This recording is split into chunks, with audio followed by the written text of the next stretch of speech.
No Romance Allowed by Kana. Chapter 2. On Sunday morning, the wind died down. The apartment complex grounds were a mess with leaves and broken twigs strewn over wet ground. On my way back from jogging, I saw a huge tree had fallen and blocked the sidewalk around the human-made lake near my apartment. No victims, but one car that was parked on the curb got smashed. I was about to go around the fallen tree when I heard my phone buzz.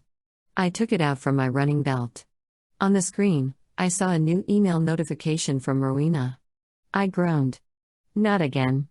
Last month, Rowena had requested that Lena and I reroute our office email to our personal emails so we could help in our off hours with a project for Mr. Samuel Hamilton III, the owner of Myriad.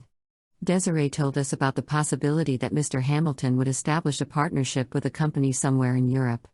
It was a hush-hush project, and only people in the accounting department knew because we were the group that worked on and processed the financial data. The rest of the departments would be informed later to prevent any negative issues. But the hush-hush project hadn't even started yet, and Rowena was already taking advantage of our personal time. Almost every Sunday, she emailed us to finish our reconciliation reports so she could review them Monday morning. It made little sense why we couldn't do that Monday morning and have her review them later in the day, but what Rowena wanted, Rowena got. I scoffed at her email, inserted my phone back into my running belt, and continued jogging. I had already done most of my tasks, so there were only 3 left, but they would take half of my precious Sunday to complete. By 12:30 p.m., I'd finished the reconciliation reports and submitted them through the Blackline, an accounting reporting website our company used.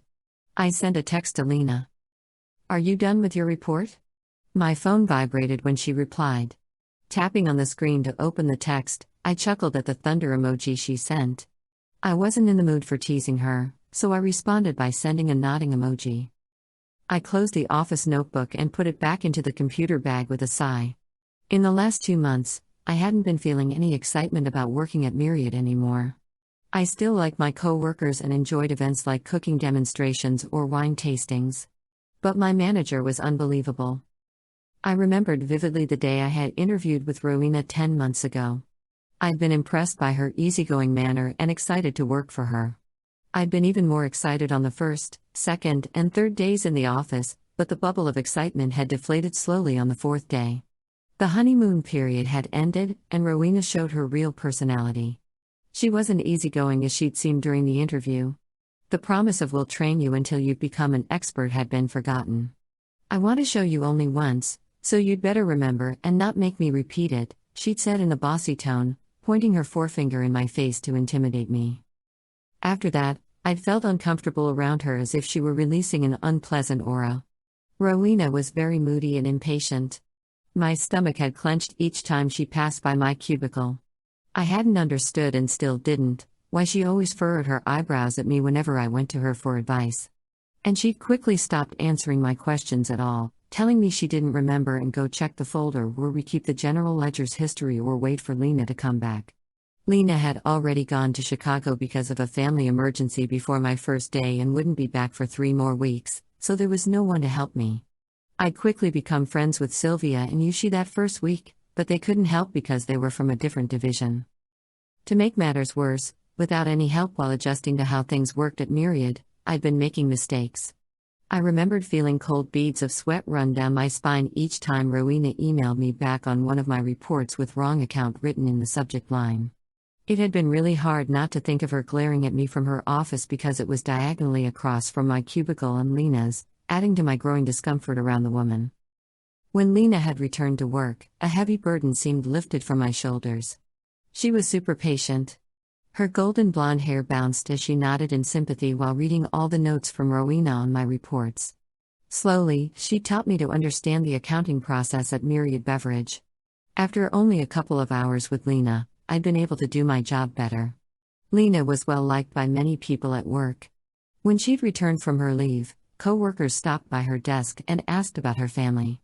Rowena had said nothing, only sending sharp glances at her when Lena had a conversation with a lady from the tax department. From my peripheral vision, I'd been able to see her staring at Lena.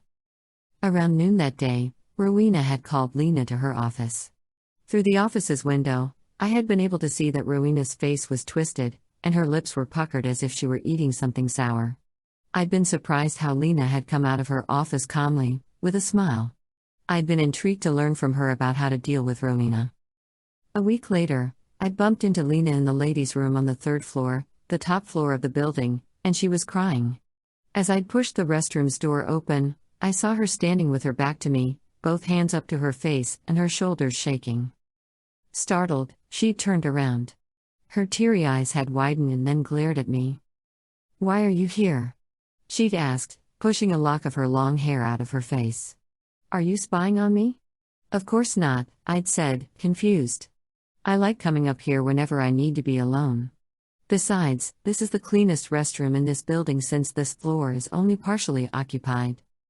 She'd stomped her foot and said, "Don't you dare tell anyone about this."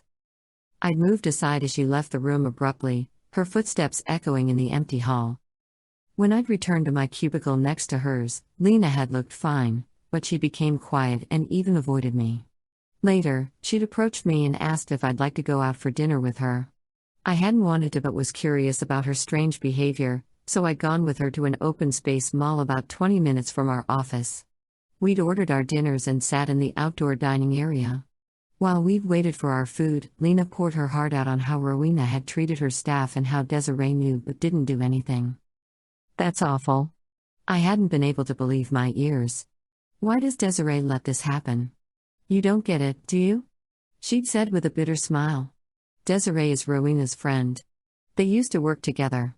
I'd blinked speechless. It had never crossed my mind that Desiree was Rowena's friend. No wonder they seemed to get along well. Another example of how Desiree always gives Rowena what she wants. Lena had shifted uneasily in her seat. "Have you been in document storage?" "Not yet," I'd said, shaking my head. "Well, the storage space is dirty and messy, which is why we call it the dungeon. Desiree told us that cleaning the storage area needed to be a team effort, so everybody has to put aside time for a cleaning day. Everybody set aside the date, and on that day, we wore casual attire.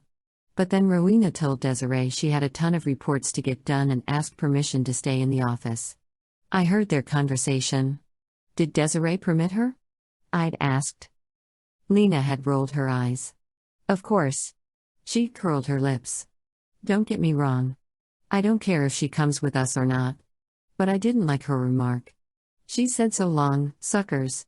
No one heard but me because I was passing her office when she said that.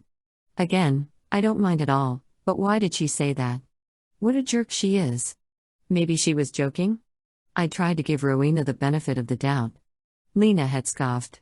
"Rowena, joking? You haven't known her too long, have you?" Her eyebrows had lowered and pinched tighter.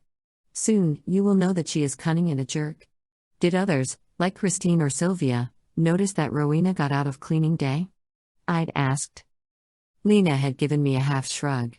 Christina looked annoyed when Desiree said Rowena wasn't joining us. If I'm not wrong, Christina had asked permission to leave early for her son's award ceremony that day, and Desiree had told her no. Sylvia and Yushi, well, they are neutral with Rowena. But I know Sylvia has a beef with Desiree because when the non-alcohol division was established almost 2 years ago, Desiree initially offered Sylvia a position as an accounting manager. But then instead, she gave the position to Rowena. Lena had taken a deep breath and looked at me. "I'm sorry to tell you all these things. You must think I'm a jerk, talking ill behind someone's back. Well, you're an adult and can tell the difference. And I want you to be careful in the office. So no matter how badly Rowena treats you, don't go to Desiree, okay? Not even to HR. No one wants to work with a crybaby. Just bite your tongue and do your job. Once you feel you can't stand it here anymore, find another job." My stomach had steadily tightened while listening to this. Myriad was my first company to work for after university, and I'd wished to work there for a longer time. Alas, I needed to learn there was no such thing as a perfect place to work. "After all you've been through, why are you still working here?" I asked carefully. Lena had been taken aback and didn't respond right away. "Well, this office is near my house," she'd said, lifting her gaze to me. "And also, I'm working toward getting my CPA license, so I think it's wise to stay in this company until I get it." She'd studied my face and said, "Rory, please keep what I've said to you today just between us, okay? Yes, of course, I'd nodded. And since then, we'd been good friends who always gave each other comfort whenever Rowena was harsh to one of us. End of Chapter 2. You've been listening to Chapter 2 of No Romance Allowed by Kana. Be sure to click the like button and subscribe to my channel. Don't forget to share this channel with your friends so they can enjoy the story. If you want to know what I've been writing, please subscribe to my newsletter in the description below. Thank you for supporting my work.